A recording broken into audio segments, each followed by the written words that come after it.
Welcome to Kenton's videos. Enjoy the video. You start by powering the switch and controller. This ensures stable pairing. Turn the console on, then press and hold the controller's home or sync button until lights appear. Make sure the Joy-Con or Pro controller is charged and within 1 to 2 meters of the console to avoid radio interference, and verify airplane mode is off. Once done, navigate to Controllers, change Grip/Order, or Pair New Controller, so the switch is actively listening for a device to connect. You now choose a pairing method depending on your controller type.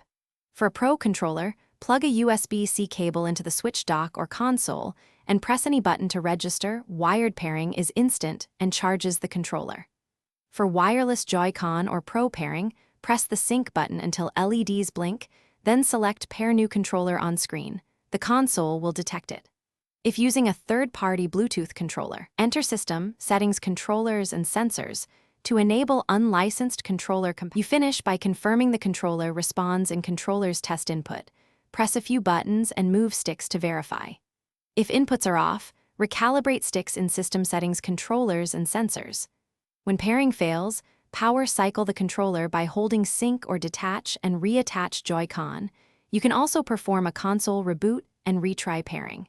If nothing works, update controller firmware where applicable, or consult a wired connection to isolate hardware issues.